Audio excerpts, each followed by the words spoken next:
Leo 6, an old-fashioned woman and an up-to-date girl. These two characters kind of represent the old and the young, or therefore the past and the future. And the point is that they define each other. Each is not what she is, unless you consider her in respect to the other. So the young woman is younger than the old woman, and the old woman is older than the young woman. And the idea that a hippie is young and modern, and like this old woman is looking at the young woman and like, oh, what's this hippie thing going on? And of course, nowadays we look at the hippies and they're all old and everything is shifted around as it does. The changes that exist in life are obvious indicators of the impermanence of reality. Nothing is the same as it was just a moment ago. There, another change, another change. There was a world before I said, there was a world before I said. And it can't be unsaid. You can't undo what has just happened. So this idea of impermanence has to be assimilated within us. How do we deal with the fact that we don't know what's coming next? We just never will know. We never could know. How do we deal with that? And that question could be the deepest question that you ever ask yourself. How do I meet the future? How do I deal with what's coming up? What am I going to do with the idea that nothing is actually dependable? Everything is subject to change.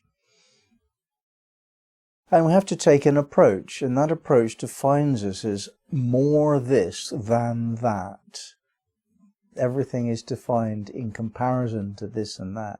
So in the case of the old woman, she's older than the young woman, but she's younger than her mother, as much as the young woman is older than her sister, perhaps. So this whole idea of who we are is in relation to something else.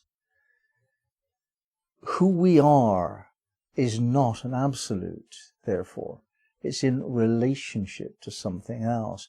Now, on the ordinary level, I am older than that person. I am less intelligent than this and more intelligent than that. And I've got this amount of money more than him and less than her. And, you can do all of that.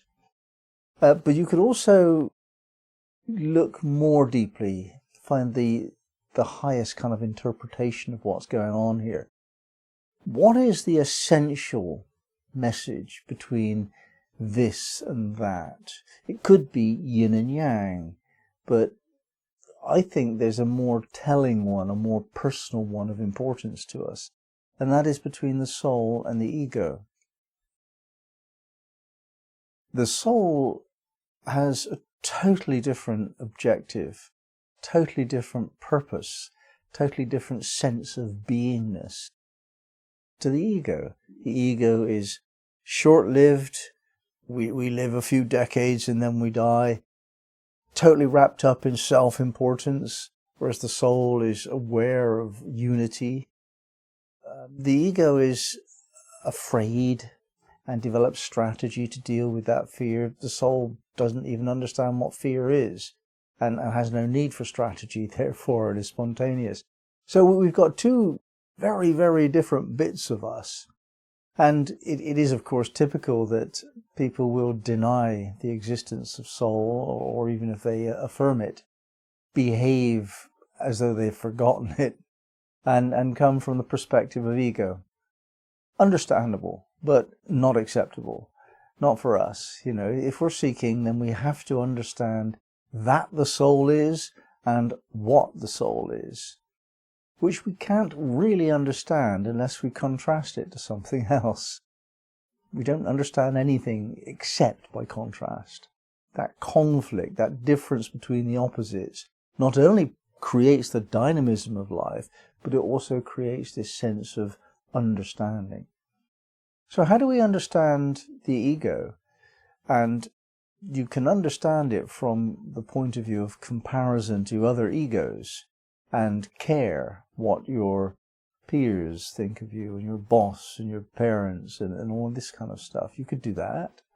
And that would take you on a certain track where you will find their influence to be the major influence in your life. You may reject what your parents tell you to do, but they're still influencing you to reject them.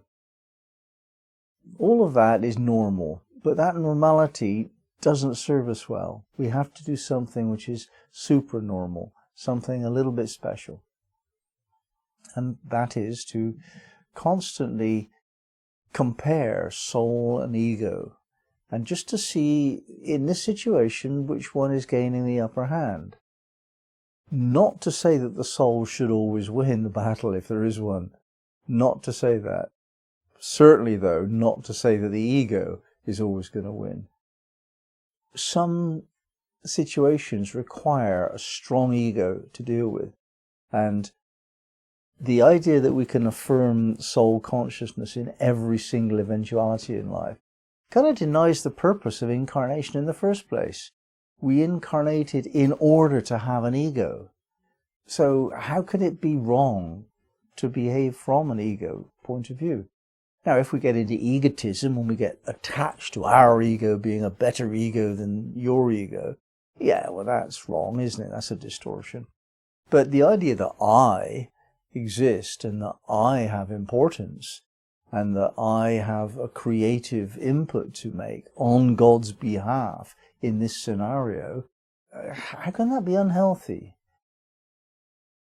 It becomes all the more unhealthy, a healthy expression of who we are if it is done in the awareness of soul. So knowing that my soul is this and wants to be developing certain qualities and so on, that the soul is real and eternal and more important really than the ego. Knowing that, nevertheless, the soul can't interact with anything down here on earth without an ego. So the ego has every right to decide how it wants to be in service of the soul's higher agenda, by all means, but not to the exclusion of claiming the desire of ego to some extent. It isn't the desire that's the problem, it's the attachment to the desire, the craving. The teaching within Buddhism, which really does study the impermanence of life, the teaching is don't get too caught up in anything at all. Don't get caught up in self-importance or lack of self-importance. Each are a penalty, each provide a distraction and slow down the journey towards realization. So if we can look at this idea of the old woman and the young woman in metaphorical terms as being the principle of contrast, as well as the impermanence of time, then we get a real close grip on what's going on generally in life. Now, a strategy for life management includes whether or not the change that's occurring is an inner change or an outer change. Some situations we just can't accept them. They're unacceptable. And we have two choices then. We can change the situation, an outer change, or change ourselves inwardly, accept what cannot be changed. So this is probably the fundamental thing in life, is to learn the difference between what can be changed and what can't be changed. And what can't be changed must be accepted, which just means that we have to change inwardly. And typically those changes that we make reluctantly actually are springboards for something which later in life we find much more rewarding.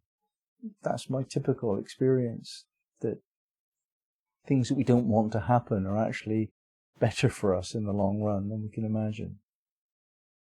And of course we take guidance on how to be as people, as a person, most significantly from the parents.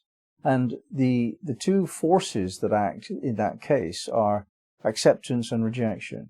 So to some significant extent, we accept what the parents are, what they've done. We might not like them all the time, we might not like some of what they've done, but actually they've given us the role model of who we can become in their different ways. Mum does this, Dad does that, and we reject a lot of it, but a lot of it we accept. And that principle of acceptance and rejection, that's our life strategy. That's how we move forward. We reject things, we accept things, and we move on. There isn't any other thing to do. We can create strategies for what we want to happen and so on. But in the end, it comes down to, this is appearing in my life. Do I accept it or reject it? If I accept it, that might mean an interchange of being. If I reject it, it might mean management of life circumstances. Always that polarity just needs to be dealt with. That's life.